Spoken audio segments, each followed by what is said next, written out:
aku untuk gak happy. Karena semuanya unpredictable. Itu yang ngelit aku hingga sampai akhirnya jadi semuanya pengennya perfect. Mari kita buka momen-momen itu di mana aku sama sekali tidak menjadi apa-apa.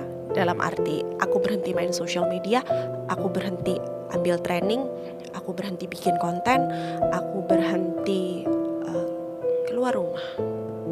Itu momen terendah banget di hidup aku. Mungkin untuk beberapa orang ketika menjadi seorang ibu adalah momen yang paling membahagiakan. Aku juga. Tapi di momen itu benar-benar aku diuji, Bilal. Dimana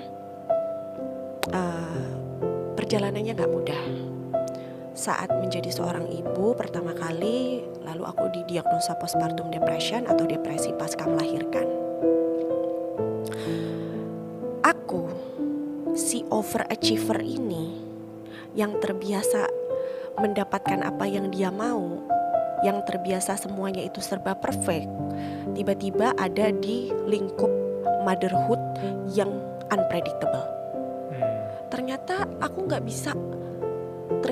nggak bisa menerapkan overachiever itu di kehidupan menjadi seorang ibu, karena semuanya unpredictable. Itu yang ngelit aku hingga sampai akhirnya jadi terdiagnosa PPD. Semuanya pengennya perfect. Oh, anak harus berat badannya oke, anak harus DBF langsung, breastfeedingnya langsung ke aku, nggak pakai dot, nggak pakai sofor. Anak harus aku yang pegang, jangan orang lain. Cikal bakal si overachiever ini nih, si perfeksionis nih, yang pengennya semua dia. Itu ngelit tuh sampai akhirnya aku terdiagnosa postpartum depression. Belum lagi pada saat itu aku harus operasi abses payudara kanan dan payudara kiri. Jadi di payudara kiri ada benjolan besar, ASI, sumbatan ASI yang terkena bakteri. Karena pada saat itu nipple aku terluka karena proses menyusui, bakteri masuk, gumpalan ASI berubah jadi nanah, harus dioperasi.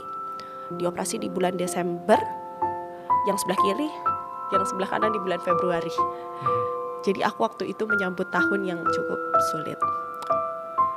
Tapi ternyata itu mengajarkan aku sesuatu, Bilal, untuk detach, untuk bisa tidak punya keterikatan dengan sesuatu. Di kasus aku itu contohnya power. Aku punya julukan, Bilal. Aku punya julukan wanita udara. Yang ngasih julukan itu adalah orang bandara. Yang selalu ngelihat aku setiap hari, setiap minggu pasti ada momen aku ke bandara. Karena aku bisa aja ke Lampung, ke Riau, itu aku PP aja. Seminggu berapa kali. Terbang ke sana kemari. Ngisi training ke sana kemari dan lain sebagainya. Momen aku harus di rumah, punya peran baru, punya beradaptasi dengan hal-hal baru dan hal-hal yang terjadi padaku. Di situ aku belajar bahwa ternyata memiliki keterikatan pada sesuatu itu yang ngelit aku untuk gak happy. Jadi kalau aku mau happy, ya udah aku harus melepaskan keterikatan itu. Ya aku coba lepaskan keterikatanku dengan power, ya udah gak apa-apa. Apa nih yang mau aku pilih nih pada saat itu ya? Apa yang mau aku pilih di momen terendah? Mau milih jadi ibu bekerja, mau milih jadi ibu yang stay di rumah? Dua-duanya gak ada yang salah, Bilal. Dalam arti gak ada yang lebih baik juga. Tapi kan ini pilihan. Dan gak ada yang nyuruh. Suamiku membebaskan, orang tuaku juga membebaskan. Akhirnya aku fokus untuk 2 tahun full menjaga anakku aja. Walaupun itu pun menjadi momen yang tadi, momen gak ngapa-ngapain. Gak ngapa-ngapain berarti momen gak berkarya ya. Menjadi ibu mah ya ngapa-ngapain banget. Cuma instead berkarya, keluar, mencapai sesuatu itu enggak. Tapi aku fokus ke anakku di 2 tahun.